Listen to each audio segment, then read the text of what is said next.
Hey guys, this is Mayan Gordon. We are back doing a live in 5, a quick 5-minute live here on LinkedIn, on Facebook, and on YouTube. And you know what? Something really crazy happened this week, which is I saved a life. I saved a soul on this planet. Now, it wasn't a human life. It was the life of a tiny, less than 5-day-old baby squirrel. Me and my husband, Ben, were walking to a coffee shop that we haven't been to in at least 3 weeks. The last time I went to this place, it's called the Chalet Restaurant. It's amazing. It's up on Grand Street. If you're in Spokane, you got to check this place out. Filled with incredible people, incredible food, especially for a small town diner. And we were just walking. We were walking. In fact, I didn't even notice this life. I was walking ahead. Ben was a tiny bit behind me. He went, he made this noise. I was like, what's going on? Ben doesn't normally make noises like that. And I look and he went, look. And I looked down and I saw this little naked pink thing. And I looked closer and I could immediately recognize that's a baby squirrel.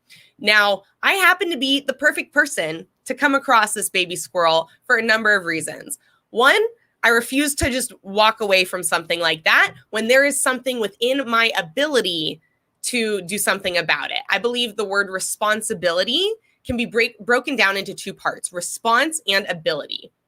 And if I have the ability, what is going to be my response? And my response was to take action. Now, 2, I actually spent a year and a half in high school, a little bit after high school when I graduated, volunteering at the Paws Wildlife Center in Seattle. Well, it was in Linwood, Washington, so close to Seattle, Washington.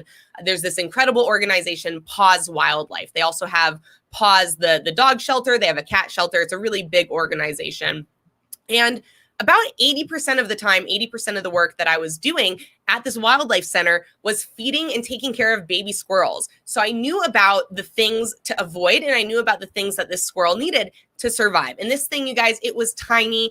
It was less than 5 days old. And I know that because it had 0 hair on its body. Squirrels start to develop hair on their faces and noses around 5 days old. Its eyes were completely shut. They don't start opening their eyes till 4 to 6 weeks, and they're not weaned and able to be on their own at all till about 10 to 14 weeks of age. So I went, holy crap, if we leave this little baby squirrel here, it is going to die because it is too cold outside, and baby squirrels need to be kept warm pretty much all of the time. They also need to be fed every 2 to 3 hours. They have to have access to water, and they need to have help going to the bathroom. If you didn't know, little baby squirrels cannot go to the bathroom on their own. Normally what happens in nature is the mother, as gross as this may sound, you guys, this is natural. The mother will lick the squirrel's genitals to help it kind of stimulate its bladder and its bowels to go to the bathroom. I know maybe a little bit too much information for you guys, TMI. But this is, all things that I knew about. I knew about how to feed a baby squirrel really slowly so it doesn't aspirate.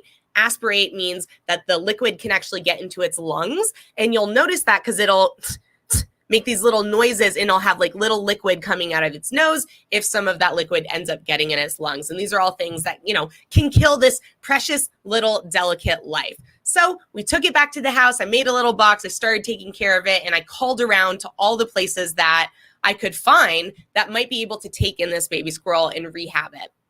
And, this threw a big wrench in my day. This was the busiest day of my week, Thursday.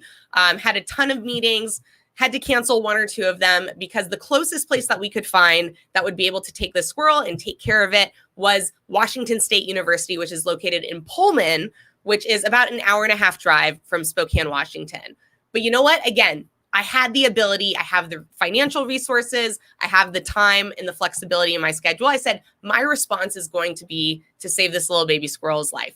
So we drove down, Ben and I drove down. He drives because I don't really drive unless I absolutely have to. And we went down to Washington State University and we dropped it off at this incredible veterinary clinic that they have, a small animal vet clinic. It's called the OTT or the OTT, named after a veterinary doctor clinic over, again, down in Pullman. And you know what? It felt pretty good. Even though it felt inconvenient, it felt stressful. It feels amazing to do the right thing. And doing the right thing is always the right thing to do. And that's the message that I want to leave you guys with today. But then also mention on the way back, on the drive back, thoughts popped into my head and a couple of really good thoughts, including, if you guys have been following me, I'm going on this epic 22-month long road trip, possibly longer. And our original plan, we discussed it a little bit, was that we were going to keep our duplex that we purchased about 3 years ago and continue renting it out, continue accruing interest. And then I thought, you know what? What if we sold our house? And again, we talked about it before, decided we weren't going to sell.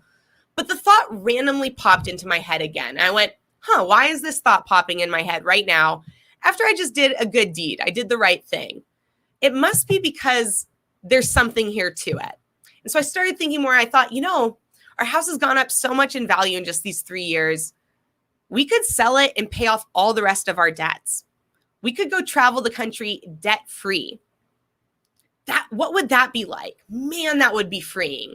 Man, that would take a ton of pressure off of the travel. Man, wouldn't it be nice to not have to even think about or worry about tenants or the house and potential damages or issues that can come from owning a house. I thought, man, that seems like that's the right move for us to make. So by the time we got home, we decided we are going to sell our house. So now we're going on this kind of new adventure of selling our house at the same time before we're going on this really epic adventure. And I can't tell you how much more excited, honestly, we already are. Like we're beyond excited for this trip before this decision was made. But the extra excitement that we have now and the extra thoughts and the extra creativity and all the extra focus we'll be able to have on supporting small businesses when we travel, on creating extra value for other people is beyond exciting. And I truly believe that that idea came to me because I did the right thing. And I believe that the universe will lead you in the right direction if you just listen to it. And so that's my message for you guys as we're going into this weekend is really pay attention to what thoughts are popping into your head and where they might have come from. Pay attention to the things that the universe is telling you, the guidance that it's giving you, because we are all so intricately connected, not only to each other, but to everything else that exists around us. And I hope you guys have an incredible weekend. I wish nothing but the best for you. And I am always here to support you. So if you have questions, if you need guidance, if you want just a different perspective, please feel free to reach out to me and I would love to have a conversation with you guys. My name is Mayan Gordon and I will see you guys again tomorrow.